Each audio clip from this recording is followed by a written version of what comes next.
ನಮಸ್ಕಾರ. ನಾನು ನಿಮ್ಮ ಮಹೇಶ್ ತಾಂತ್ರಿಕ್ ಕೊಳ್ಳೇಗಾಲ. ಇವತ್ತಿನ ಒಂದು ವಿಚಾರ ಏನಂತಂದ್ರೆ, ವಶೀಕರಣ ವಿದ್ಯೆಗೆ ಬಳಕೆ ಆಗುವಂತ ಒಂದು ಮೂಲಿಕೆ ಬಗ್ಗೆ ನಾನು ನಿಮಗೆ ಮಾಹಿತಿ ಕೊಡ್ತಾ ಇದ್ದೀನಿ. ಫಸ್ಟಿಗೆ ನೀವು ಎಲ್ಲೋ ಕೂತ್ಕೊಂಡು ಫೋಟೋ ಕಳಿಸಿದ ತಕ್ಷಣನೇ ಪ್ರಯೋಗ ಮಾಡೋದಕ್ಕಾಗಲ್ಲ. ಅಥವಾ ಕೆಲವರು ವಶೀಕರಣದಲ್ಲೇ ಅದನ್ನ ಪದ ಬಳಕೆ ನಾನಾ ರೀತಿ ಮಾಡ್ತಾರೆ. ಸಂಭೋಗ ವಶೀಕರಣ, ಬೇರೆ ರೀತಿ ಅದೇನೇನೋ ಒಂದು ವಶೀಕರಣದ ಒಂದು ಪ್ರಕ್ರಿಯೆಯಲ್ಲಿ ಇಲ್ಲದೆ ಇರತಕ್ಕಂಥ ವಿದ್ಯೆನೇ ಬಳಕೆ ಮಾಡ್ತಾರೆ. ವಶೀಕರಣ ಉಂಟು, ಅದಕ್ಕೆ ಸಂಭೋಗ ವಶೀಕರಣ ಅಂತ ಪದ ಬಳಕೆಯನ್ನ ಸೇರಿಸಿ ಅದನ್ನ ಒಂದು ರೀತಿಯಲ್ಲಿ ಬಣ್ಣ ಕಟ್ಟಿ ಹೇಳುವಂಥದ್ದು. ಅದು ಯಾವುದೇ ಕಾರಣಕ್ಕೂ ಶುದ್ಧ ಸುಳ್ಳು. ವಶೀಕರಣ, ಸ್ತ್ರೀ ಪುರುಷ ವಶೀಕರಣ ಮಾಡಬಹುದು. ಮಾಂತ್ರಿಕ ವಿದ್ಯೆಯಲ್ಲಿ ಅದು ಭೂತ ವೈದ್ಯದಲ್ಲಿ ಕಾರಣವಾಗಿದೆ, ಮಾಡಬಹುದು. ಒಂದು ವ್ಯಕ್ತಿಯನ್ನ ನಾವು ವಶಪಡಿಸ್ಕೋಬಹುದು. ಅದಕ್ಕೆ ವಶಪಡಿಸ್ಕೋಬೇಕಾದ್ರೆ ಮೇಯ್ನಿಗೆ ಏನಪ್ಪಾ ಅಂತಂದ್ರೆ, ಅವ್ರಿಗೆ ಅದಕ್ಕೆ ತಕ್ಕಾದಂತ ಒಂದು ಗಿಡಮೂಲಿಕೆ ಆಗಿರ್ಬೇಕು, ಅಥವಾ ಅವರ ವಸ್ತು ಇರಬೇಕು. ಅದರ ಮೇಲೆ ಕುಂತ್ಕೊಂಡು ಅದಕ್ಕೆ ಆದಂತ ಕೆಲವು ಮಂತ್ರ ತಂತ್ರವನ್ನ ಸಿದ್ಧಿ ಮಾಡಿಕೊಂಡು ಕೆಲವು ಗಿಡಮೂಲಿಕೆಗಳನ್ನ ಹಾಕಿ ಆ ಗಿಡಮೂಲಿಕೆ ಮುಖಾಂತರ ನಾವು ಒಂದು ದೇವಿಯನ್ನ ಆರಾಧನೆ ಮಾಡಿ ಅದಕ್ಕೆ ಬೇಕಾದಂತ ಒಂದು ಕರ್ಣಪಿಚಾತಿನಿ ಆಗಿರ್ಬೋದು, ಕುಟಿ ಚಾತನ ಆಗಿರ್ಬೋದು, ಇಂಥ ಒಂದು ಅದಕ್ಕೆ ದುಷ್ಟಶಕ್ತಿಗಳನ್ನ ಆವಾಹನೆ ಮಾಡಿ ನಾವು ಒಂದು ವಶೀಕರಣ ಪ್ರಕ್ರಿಯೆಯನ್ನ ಮಾಡ್ಬೋದು.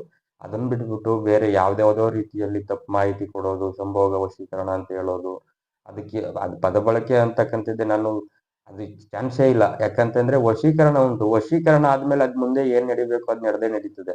ಅದಕ್ಕೆ ಯಾವ್ದಾವ್ದನ್ನ ಸೇರಿಸ್ಕೊಂಡು ಹೇಳುವಂಥದ್ದು. ಹಂಗಾಗಿ ನೀವು ಎಲ್ಲೇ ಹೋಗಿ ಒಳ್ಳೆ ಒಂದು ಗುರುವಿನ ಹತ್ರ ಹೋಗಿ ಖಂಡಿತವಾಗ್ಲೂ ಒಳ್ಳೇದಾಗ್ತದೆ. ಇದರಲ್ಲಿ ಸ್ತ್ರೀ ಪುರುಷ ವಶೀಕರಣ ಅಂತಂದ್ರೆ ಗಂಡ ಹೆಂಡತಿರಲ್ಲಿ ಭಿನ್ನಾಭಿಪ್ರಾಯ ಬಂದು ದೂರ ಆಗಿರ್ತಕ್ಕಂಥದ್ದು, ಅಥವಾ ನಿಮ್ದು ಪ್ರೀತಿ ಪ್ರೇಮದಲ್ಲಿ ಮೋಸ ಆಗಿರ್ತಕ್ಕಂಥದ್ದು, ನಂಬಿಸಿ ಯಾರೋ ಒಬ್ರು ಮೋಸ ಮಾಡಿರ್ತಕ್ಕಂಥದ್ದು, ಇದು ಇಂಥ ಒಂದು ಪ್ರಕ್ರಿಯೆಗೆ ತುಂಬಾ ರಾಮಬಾಣವಾಗಿ ಕೆಲಸ ಮಾಡ್ತದೆ. ಅವರು ಎಷ್ಟೇ ವರ್ಷದಿಂದ ನಿಮ್ಮನ್ನ ದೂರ ಆಗಿರ್ಲಿ, ಅಥವಾ ಅವ್ರು ನಿಮ್ಮನ್ನ ಬಿಟ್ಟೋಗಿರ್ಲಿ, ಎಂಥದ್ದೇ ಅವರ ನಿಮ್ಮ ಮಧ್ಯೆ ಒಂದು ಭಿನ್ನಾಭಿಪ್ರಾಯ ಬಂದು ದೂರ ಆಗಿರತಕ್ಕಂಥ ವಿಚಾರ ಆಗಿದ್ರು ಕೂಡ ಈ ಒಂದು ಗಿಡಮೂಲಿಕೆ ಮುಖಾಂತರ ಅವರನ್ನ ಆಕರ್ಷಣೆ ಮಾಡಿಕೊಂಡು ಅವ್ರ ಮನವೊಲಿಸಿ ಅವರು ನಿಮ್ಮ ಹತ್ರ ಬರೋ ರೀತಿ ಆಗ್ತದೆ, ಹೊಸ ಆಗ್ತದೆ. ಅಷ್ಟು ಪವರ್ಫುಲ್ ಆಗಿ ಕೆಲಸ ಮಾಡ್ತದೆ. ಏನಪ್ಪಾ ಅಂತಂದ್ರೆ ನೋಡಿ, ನಾನು ನಿಮಗೆ ತೋರಿಸ್ತೀನಿ. ಇದನ್ನ ಪುತ್ರ ಸಂಜೀವಿನಿ, ಶಿವಲಿಂಗ ಬೀಜ ಮತ್ತು ದಾಗಡಿ ಬಳ್ಳಿ, ತೊಂಡೆ ಬೀಜ ಅಂತಾನು ಕರಿತೀವಿ ಇದನ್ನ. ಈ ತರ ಪುತ್ರ ಸಂಜೀವಿನಿ ನೋಡಿ ಈ ರೀತಿ ಬರ್ತದೆ. ಇದರಲ್ಲಿ ಶಿವಲಿಂಗ ಬೀಜ ಅಂತ ನಾವು ಯಾತಕ್ಕೋಸ್ಕರ ಅಂತೀವಿ ಅಂತಂದ್ರೆ, ನೋಡಿ ಶಿವಲಿಂಗ ಯಾವ ರೀತಿ ಇರ್ತದೆ ಅದೇ ರೀತಿಯಲ್ಲಿ ಇದರಲ್ಲಿ ಬೀಜ ಇರ್ತಕ್ಕಂಥದ್ದು. ಅಷ್ಟು ಪವರ್ಫುಲ್ ಆಗಿ ಕೆಲಸ ಮಾಡ್ತದೆ.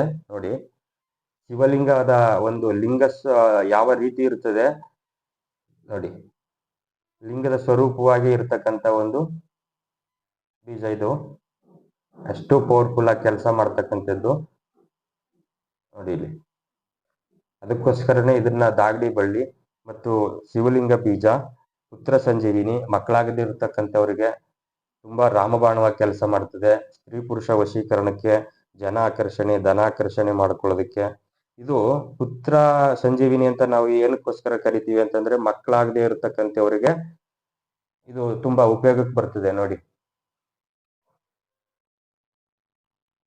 ಇಷ್ಟು ಪವರ್ಫುಲ್ ಆದಂತ ಒಂದು ನೋಡಿ, ಇದು ಲಿಂಗದ ಆಕಾರವಾಗಿ ಇರ್ತದೆ. ಶಿವಲಿಂಗ ಯಾವ ರೀತಿ ಇರ್ತದೆ ಅದೇ ಆಕಾರದಲ್ಲಿ ಇರ್ತಕ್ಕಂಥದ್ದು ಇದರ ಬೀಜ. ಅದು ವಶೀಕರಣ ವಿದ್ಯಕ್ಕಂತೂ 100% ಕೆಲಸ ಮಾಡ್ತದೆ. ಅದನ್ನ ತಿಳ್ಕೊಂಡಿರ್ಬೇಕು.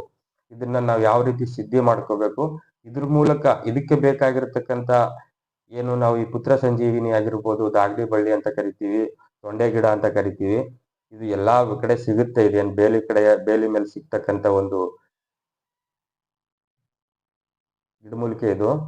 ಇದು ಸಿಕ್ಕಿದ್ರು ಕೂಡ ಇದನ್ನ ತಂದು ಯಾವ ರೀತಿಯಲ್ಲಿ ಸಿದ್ಧ ಮಾಡ್ಕೋಬೇಕು, ಸಿದ್ಧಿ ಮಾಡ್ಕೊಂಡು ಯಾವ ರೀತಿಯಲ್ಲಿ ಪ್ರಯೋಗ ಮಾಡಬೇಕು, ಆ ರೀತಿಯಲ್ಲಿ ಪ್ರಯೋಗ ಮಾಡದ್ದೇ ಆದ್ರೆ ನಾವು ಯಾವ ವ್ಯಕ್ತಿಯನ್ನ ನಾವು ವಶ ಮಾಡ್ಕೋತೀವಿ, ಆ ವ್ಯಕ್ತಿ ನಾವು ಅವ್ರನ್ನ ಬಿಟ್ಕೊಟ್ರು ಕೂಡ ಅವನು ನಮ್ಮನ್ನ ಬಿಟ್ಟು ಹೋಗಲ್ಲ. ಅಷ್ಟರ ಮಟ್ಟ ಕೆಲಸ ಮಾಡ್ತಿದ್ದು ವಾಮಾಚಾರ ಅಂತಕ್ಕಂಥದ್ದು ಅದು ಹೇಳದಂತ ಅಷ್ಟು ಸುಲಭವಲ್ಲ. ಅಷ್ಟು ಒಂದು ಪವರ್ಫುಲ್ ಆದಂತ ವಿದ್ಯೆ ಇದು.